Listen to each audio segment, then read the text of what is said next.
पेट में अचानक से एक बहुत ही तेज दर्द। कई लोगों ने इसे महसूस किया होगा। आज हम इसी दर्द के पीछे की कहानी को समझने जा रहे हैं, जिसे लोग आम भाषा में गॉल ब्लैडर अटैक कहते हैं। तो चलिए थोड़ा और समझते हैं इसे। पता है, ये दर्द अक्सर बिना किसी वार्निंग के शुरू हो जाता है और इतना तेज हो सकता है कि इंसान सच में परेशान हो जाए। इस दर्द की जो जगह है वो बहुत स्पेसिफिक होती है और यही इसे समझने का पहला क्लू है। देखिए, ये आमतौर पर पसलियों के ठीक नीचे दाईं तरफ होता है।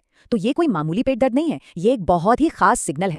अच्छा, तो ये जो तेज दर्द है इसे मेडिकल भाषा में बिलियरी कोलिक कहते हैं। और ये समझिए कि ये पहली और सबसे बड़ी वार्निंग साइन है कि गॉल ब्लैडर यानी पित्ताशय में कुछ तो गड़बड़ चल रही है।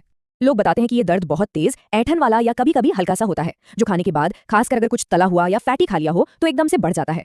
तो फिर इस पूरी कहानी के मेन प्लेयर्स कौन है? एक है हमारा गॉल ब्लैडर, जिसे पित्ताशय भी कहते हैं, और दूसरा है असली विलन, गॉल स्टोन्स यानी पित्त की पथरी। देखिए, हमारा लिवर लगातार बाइल नाम का एक लिक्विड बनाता रहता है। इसका काम है फैट को डाइजेस्ट करने में मदद करना। अब ये जो गॉल ब्लैडर है ये इस बाइल के लिए छोटी सी स्टोरेज टैंक जैसा है। जब भी हम कुछ खाते हैं, ये बाइल को छोटी आंत में छोड़ देता है। तो अब सवाल आता है, ये गॉल स्टोन्स आखिर हैं क्या? असल में ये बाइल के ही हार्ड हो चुके टुकड़े हैं, जो ज्यादातर कोलेस्ट्रॉल से बनते हैं। और मजे की बात यह है कि इनका साइज बहुत अलग अलग हो सकता है। और जरा ये आंकड़ा देखिए, ये सच में चौंकाने वाला है। एक्यूट कोलेसिस्टाइटिस के करीब 95% केसेस में वजह यही गॉलस्टोन्स होते हैं। मतलब आप सोच सकते हैं कि इन दोनों के बीच कितना सीधा और गहरा कनेक्शन है।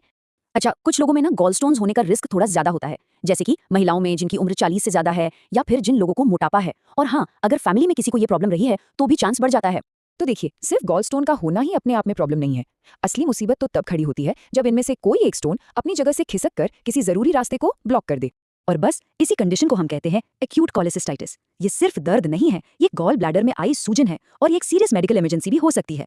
तो फिर एक नॉर्मल गॉल ब्लैडर अटैक और एक्यूट कोलेसिस्टाइटिस में फर्क क्या है? देखिए, बिलियरी कॉलिक में जो ब्लॉकेज होती है वो टेम्परेरी होती है, मतलब दर्द कुछ घंटों में ठीक हो जाता है। लेकिन कोलेसिस्टाइटिस में ब्लॉकेज परमानेंट होती है, पत्थर वहीं फंसा रहता है। दर्द 6 घंटे से भी ज्यादा खिंच जाता है और सूजन बढ़ती ही जाती है। तो ये पूरा प्रोसेस होता कैसे है, स्टेप बाय स्टेप समझते हैं। सबसे पहले एक गॉल स्टोन उस रास्ते को ब्लॉक कर देता है जहां से बाइल बाहर निकलता है। उसे सिस्टिक डक्ट कहते हैं। अब क्या होता है, बाइल अंदर ही ट्रैप हो जाता है। इससे प्रेशर बनता है और गोल ब्लैडर एक गुब्बारे की तरह सूजने लगता है। और यही प्रेशर और फंसा हुआ बाइल सूजन की असली वजह बनता है।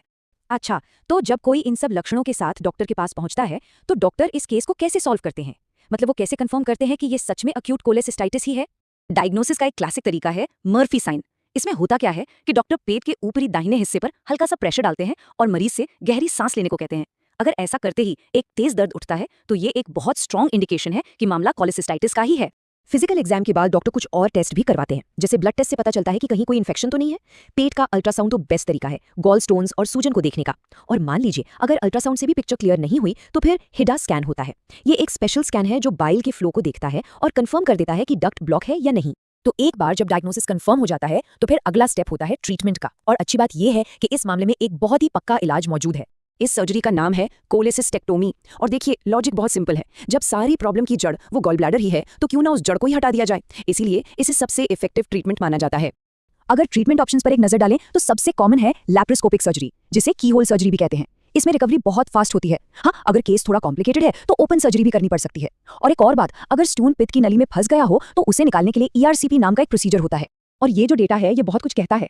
NHS के मुताबिक जिन लोगों ने सर्जरी नहीं कराई उनमें से 50 से 60% लोगों को 1 साल बाद भी दर्द की शिकायत रही। वहीं दूसरी तरफ जिन्होंने सर्जरी करा ली उनमें से सिर्फ 35% को ही दर्द रहा। मतलब ये साफ साफ दिखाता है कि सर्जरी कितनी असरदार है।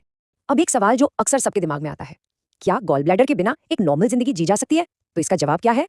हाँ बिल्कुल, हमारी बॉडी खुद को इसके हिसाब से एडजस्ट कर लेती है। लिवर तो बाइल बनाता ही रहता है, बस अब वो स्टोर होने की जगह सीधे छोटी आंत में चला जाता है। ज्यादातर लोग इस चेंज के साथ आराम से रहते हैं। हाँ, हो सकता है कि शुरू में कुछ लोगों को फैटी खाना पचाने में थोड़ी बहुत दिक्कत आए, लेकिन वो भी टाइम के साथ ठीक हो जाती है।